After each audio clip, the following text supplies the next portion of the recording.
আসসালামু আলাইকুম ভিউয়ার্স, সবাইকে আবারও স্বাগত জানাচ্ছি আমার আজকের আয়োজনে। আমি আজকে আপনাদের সাথে 3 রকমের ভর্তা রেসিপি শেয়ার করব। তার জন্য প্রথমে আমি 6-7টা লাল মরিচ, শুকনো লাল মরিচ নিয়েছি। এগুলো আমি ভেজে নেব।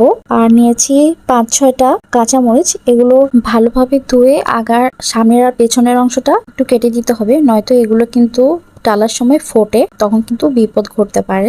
আর শুকনো মরিচগুলো আমি কিন্তু মুছে নিয়েছি। আর একটা গোটা রসুন আমি আলাদা করে নিয়েছি, মানে খুলে নিয়েছি কোষগুলো। আর চামড়া সহ আমি এটা ভেজে নিচ্ছি।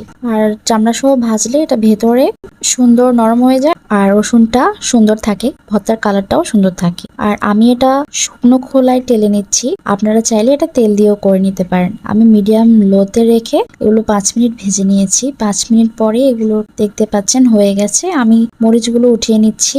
আর এটা আরো 2-3 মিনিট, রসুনগুলো আরো 2-3 মিনিট আমি কুক করে নিচ্ছি। এটা এখনো প্রায় হয়নি এখনো, তো আরো 2-3 মিনিট আমি এগুলো ভেজে নিয়েছি। এখন আমি এটা নামিয়ে নিচ্ছি। আজকের ভর্তা রেসিপিগুলো আমার আম্মু যেভাবে সবসময় তৈরি করে আমি সেভাবে আপনাদের সাথে শেয়ার করেছি। আর এখানে টমেটো কেটে নিয়েছি 4টা, আমি স্লাইস করে কেটে নিয়েছি। একটু নরম দেখিয়ে নেওয়ার চেষ্টা করবেন টমেটোগুলো। আমার এখানে কিছু কিছু টমেটো শক্ত ছিল, তো টমেটোগুলো নরম হলে ভালো হয় পাকা হলে।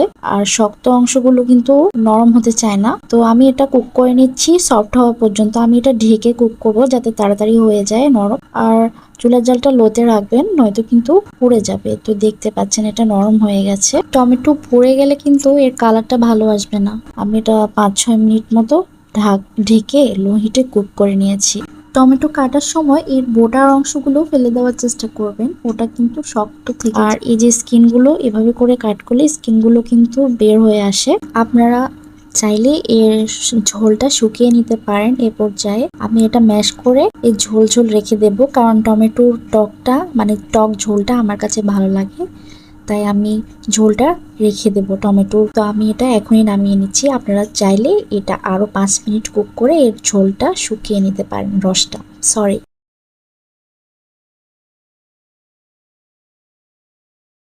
এখন আমি এই একই তাওয়াতে শিম দিয়ে দিচ্ছি। এখানে 6-7টা শিম আমি ধুয়ে নিয়েছি আর ধুয়ে কেটে নিয়েছি। এগুলো আমি কুক করে নেব। আপনারা চাইলে কিন্তু এটা সিদ্ধ করতে পারেন, কিন্তু আমার কাছে এভাবে টেলে কাঁচা কাঁচা থাকলে একটু খুব ভালো লাগে। তো এটা ঢেকে লো ফ্লেমে আমি কুক করেছি 5 মিনিট মতো। এরপরে আমি একটা শুটকি দিয়ে দিয়েছি। এটা শুটকির হবে, শুটকিটা আমি ভালোভাবে ধুয়ে কেটে কেটে ধুয়ে নিয়েছি। তো শুটকি সহ এটা আমি আরো 2-3 মিনিট কুক করব ঢেকে।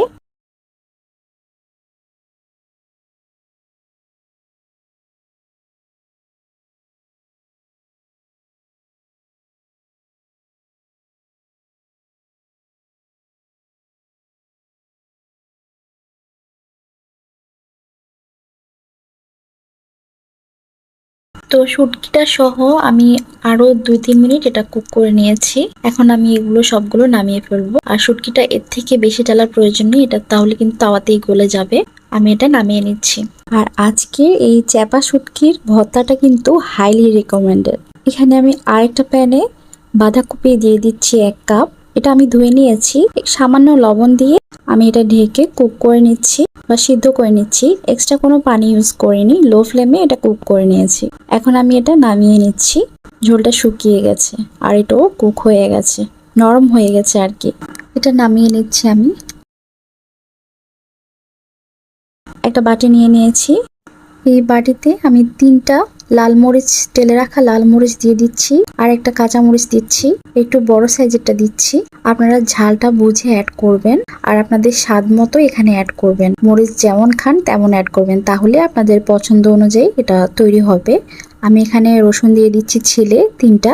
আর লাল মরিচগুলো ভেঙে নিচ্ছি। লাল মরিচটা চেষ্টা করবেন বোটা সহ ডালতে, তাহলে এটা ক্রিস্পি থাকবে অনেক সময় পর্যন্ত।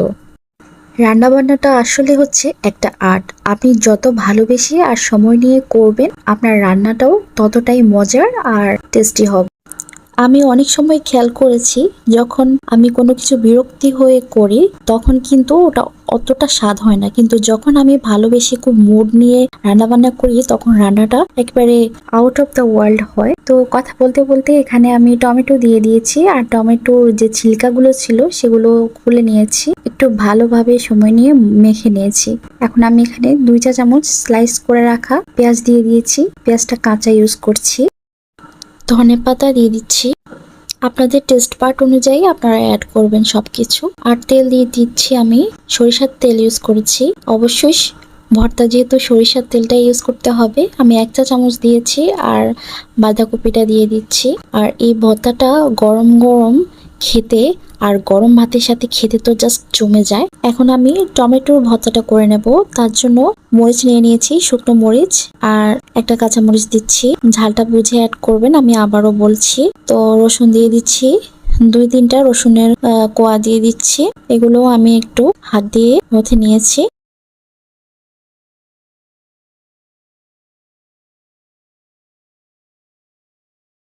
পেঁয়াজের স্লাইস আর ফ্রেশ ধনিয়া পাতা দিয়ে আবারও মেখে নিচ্ছি। টমেটো দিয়ে দিচ্ছি, এখানে 3 টেবিল চামচ আমি এখানে টমেটো ইউজ করছি। আপনারা যদি আর একটু বেশি করে করেন তাহলে আপনাদের স্বাদ অনুযায়ী সবকিছু অ্যাডজাস্ট করে নেবেন। আমি শুধু কি কি লাগছে সেগুলো বলে দিচ্ছি, আর বাকিগুলো আপনারা যদি কম বেশি করতে চান তাহলে করতে পারেন। এখন হাত দিয়ে ভালোভাবে মথে নিচ্ছি, লবণ দিয়ে দিচ্ছি, আর সরিষার তেল দিয়ে দিচ্ছি। তো এটা আমার তৈরি করা হয়ে গেছে।